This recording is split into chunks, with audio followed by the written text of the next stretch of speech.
Saturday Social is powered by FIFA 22 with PlayStation. Chris, only one place to start, mate. The fixture that separates us is the North London derby, live on Sky tomorrow as Arsenal take on the mighty Tottenham Hotspur. Now, lots to dissect about this fixture. We're going to start by talking about Harry Kane, because this is what Sky Sports' very own Roy Keane had to say about Kane following the Chelsea game. But to me, when I looked at him today, it was more his body language, his closing people down. We saw for the last goal. He's your top man. I know the goalkeeper's the guy. He's your top man. He's the guy you're going to hang your hat on, even when you're having an off day. It's great for the strikers when they're lashing the ball in the back net, but I still want more from strikers when it's not quite at it. When the ball goes up to him, make it stick, knock somebody over, create an argument, start shouting at people. I never, ever see him digging anybody up. What are you reading into his body language? What's he saying to you? As if there's a bit of a hangover from the summer. That would be my concern. If I was the manager and you're working with, and he's a world-class striker. Yeah, it seems to get a lot of people talking on social media, a lot of split opinions on the Kane situation. So, Jack, I want to get your thoughts. Keane saying there may be a bit of a hangover from the summer with regards to Harry Kane. Do you agree with him? Yeah, I think, so far this season, Kane hasn't looked obviously his best, considering the fact that his first goal was versus Wolves. I think that will do wonders for him. I mean, when it comes to strikers going on droughts and stuff, you tend to find sometimes it just takes one to reignite the spark. So I'm hoping, as you know, I do like Spurs. I am a big secret Spurs fan. So yeah, I mean, you got a soft spot for Spurs, haven't you? Yeah, no, I do, and I get ribbed for it 24/7. But you know, I have got a soft spot, and I do like Harry Kane. So nice. I do want to see him doing well, but I still think, looking for it from a realistic perspective, yeah, he definitely hasn't come back firing, and that obviously is down to everything that's gone on regarding, the transfer window. And I know when he had the interview with Gary Neville, that clearly I think is playing some sort of part. But as I say, I'm hoping that goal now will reignite him, especially considering Sunday being a monster fixture. Fingers crossed he can turn up, because when he does, I think Spurs play better when he plays better. Yeah, it's interesting you mentioned that. You said it turns up. You're right, it does always turn up in the North London derby. 11 goals in 15 appearances against Arsenal. No one has scored more goals in the history of this fixture, Chris. He's actually only one goal behind Rooney, actually, of any player of any team. Does the sight of Kane in the North London derby petrify you as an Arsenal fan? Honestly, as soon as his name was mentioned, my palms got sweaty. I hate it. I'm just waiting for Joe to come out as a secret Spurs fan, as I've been ambushed here by three. No, I'm staying well clear of this one.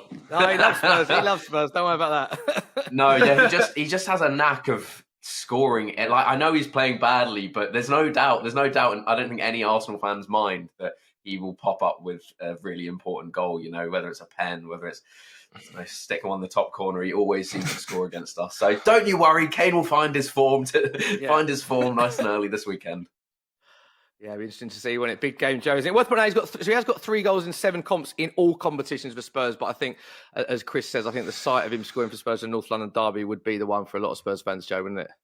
Yeah, he always starts the season slowly, Kane, as well, doesn't he? He always starts the season slowly, and then he picks up his form towards the back end. He's always had that sort of hoodoo at the start of the season about not scoring goals in August and stuff like that, and then he suddenly starts to score goals, and when he scores goals, he doesn't stop. So I would have absolutely no worries if I was a Spurs fan. I also wanted to talk a little bit about Nuno, because, there's been a bit of talk in the last sort of 10 to 14 days of people saying, well, is he the right man for Tottenham Hotspur? Because obviously he started the season so well, 3-1-0 wins, and then has lost 2 back-to-back Premier League games 3-0. Jack, do you think he is the right man long-term for Tottenham Hotspur?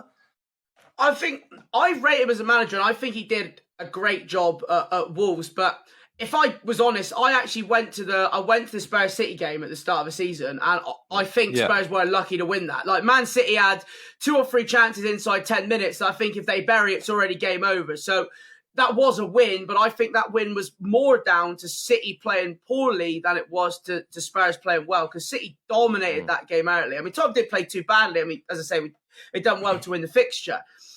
I think, and I mentioned this on my stream, is that with Nuno, it wasn't a first choice, and I don't even think it would have been second or third. It's just ended up being a choice, and I don't mean that in any a disrespectful way, because I still think he's a good manager. But it's early days, right? It's early days. I think it's difficult to judge a manager on 5 or 6 games where he's got you through in the Carabao Cup. they've drawn away. Was it 2-2? Was it in the end with Rennes? Was it they drew in the Europa? 2-2 in the Europa Conference League, and then they went through. That's not bad. I don't think that's a bad result away at Rennes. They're not. But Jack, do you think he aligns? Obviously, like Levy in the summer was really talking up this sort of, I want to get back to Spurs DNA, attacking, free-flowing football. Do you think Nuno aligns with that concept? Because watching him so far this season, it seems like Spurs play their best football as a counter-attacking side rather than a team that's going to go out and dominate and get hold of the ball.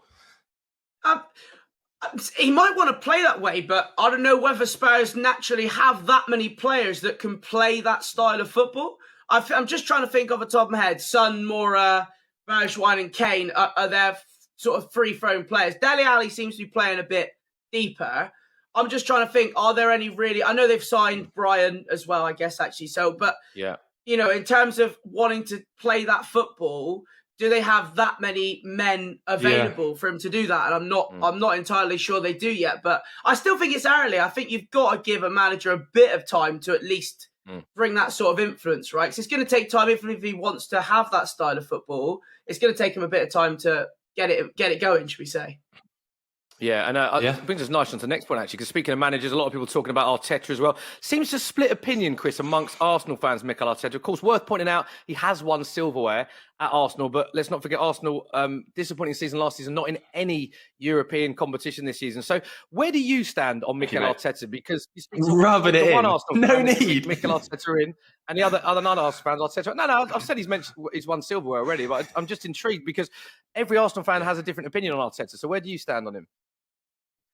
To be honest, I think I'm probably bang in the middle, rather disappointingly, as internet opinions go. But when he came in, I was so behind him. I was totally Arteta in when we were looking at new managers. I was really, because I was like, he's worked under Pep. He will know everything. Like how can you work under Pep for 3 years, winning the Premier League? Winning basically. Almost everything except for the Champions League. I was like, this guy, I've heard really good things about him. Lots of people in football were saying he's really smart. And every time he talks, and like when he started, I was still really behind him. But it's been, a year and a bit now? More than a year and a bit now, right? And I'm trying to think, when did he start? We got how long ago was that? 2019, I think. Yeah, because you won the Champions League. It was, wasn't it? Yeah.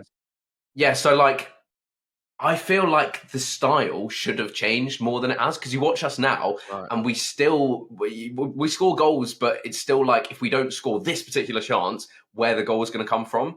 And I feel like obviously you had, when Klopp moved in, when Guardiola came in, they took a little while to get their team to exactly where they wanted it to be, but you could start to see like the underlying numbers and the way they played, like you could see improvements and everything. And I don't feel like we have had that same leap under Arteta that they had with Klopp and Guardiola, like in terms of how many chances they were creating. Our defence is good. Our defence was good last season, but obviously Arsenal, historically, are a club who like to see us score goals and just be terrible defensively. We just like our entertaining games. So it's a weird one having us like this, but I think we really need to start hitting the ground and producing some results. Otherwise, he's going to come under some big pressure. This weekend is going to be a huge game, I think.